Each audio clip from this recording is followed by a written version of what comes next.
Tahun itu, udara Jakarta berat oleh ketakutan, isu kudeta, pengkhianatan, dan malam panjang yang menunggu darah pertama tumpah.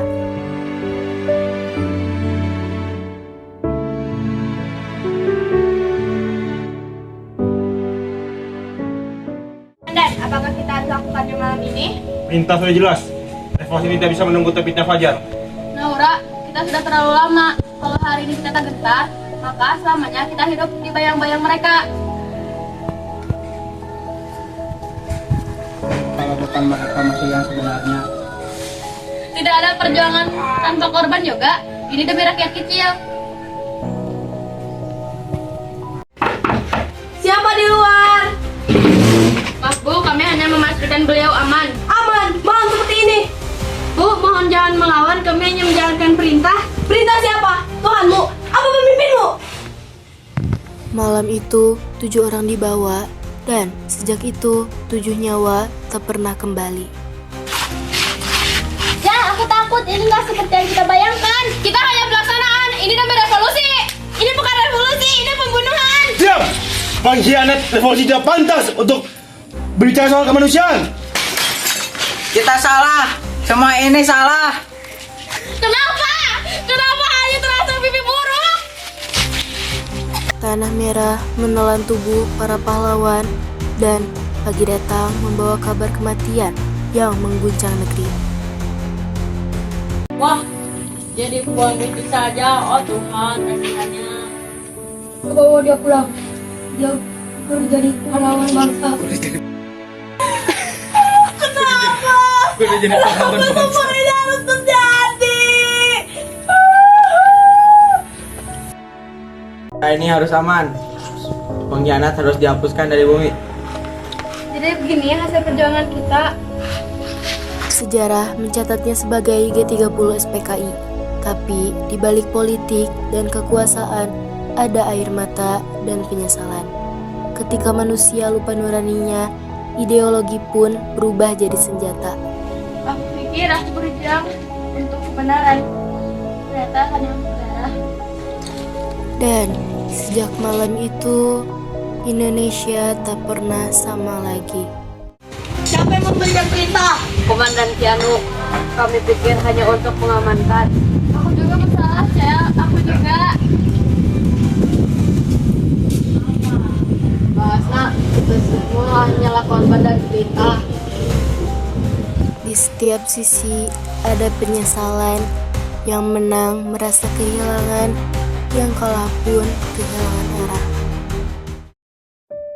Fajar datang membawa kemenangan, tapi juga ketakutan baru. Negeri ini diselimuti rasa curiga antara siapa kawan dan siapa lawan. Ini daftar jenazah yang akan diidentifikasi. Saya sudah tahu Pak, yang saya cari sekarang hanya kedamaian.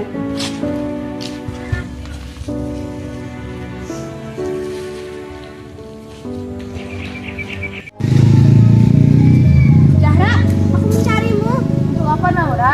Dunia sudah tidak percaya dengan kita. Aku hanya ingin tahu apakah perjuangan itu benar. Perjuangan itu benar sampai kamu melupakan orang yang kamu sakiti. Aku setiap malam mengingat mereka. Kepalaku Naura setiap malam.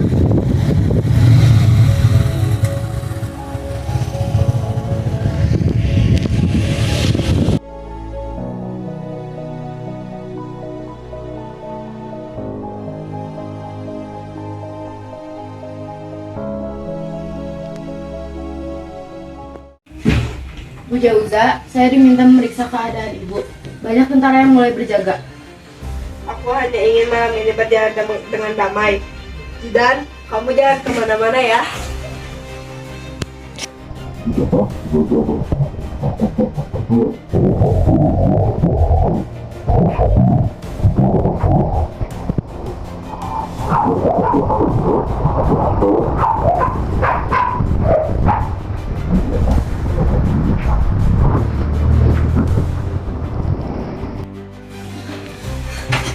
Ibu, ada orang.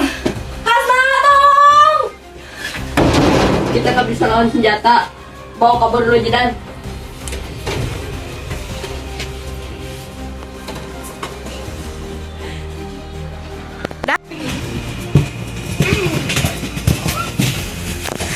Dia anak kecil kayak lu, ini bukan revolusi. Diam! Dia terlalu lemah untuk revolusi ini. Kau!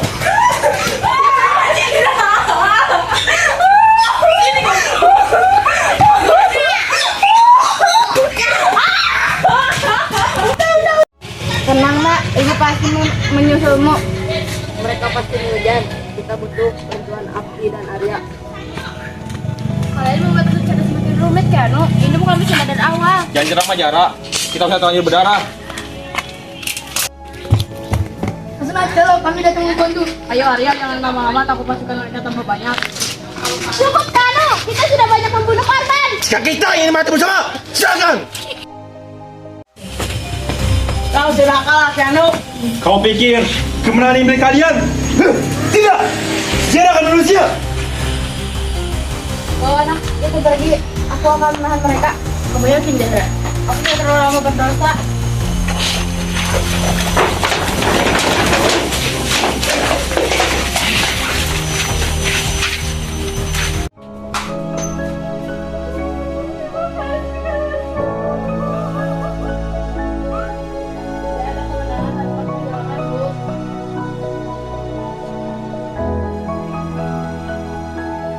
Setiap perang meninggalkan luka, bukan hanya di tanah, tapi di hati manusia.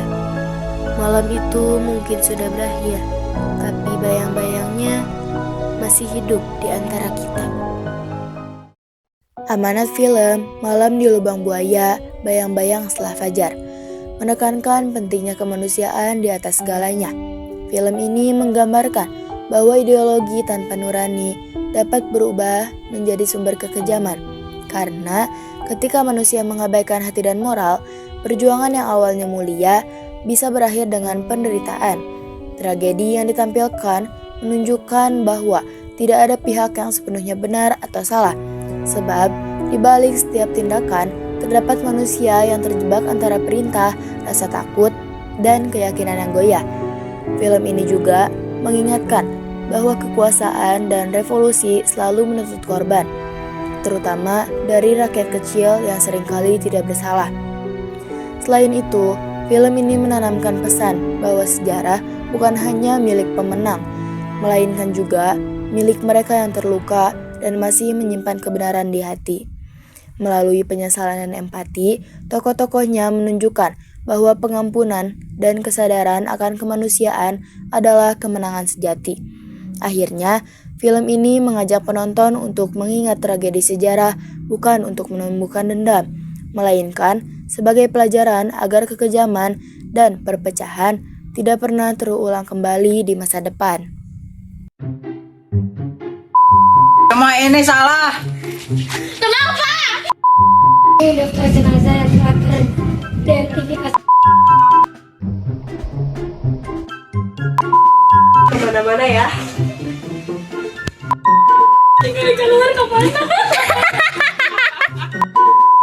Ya jangan ngomong. Kita ingin mati bersama. Silakan.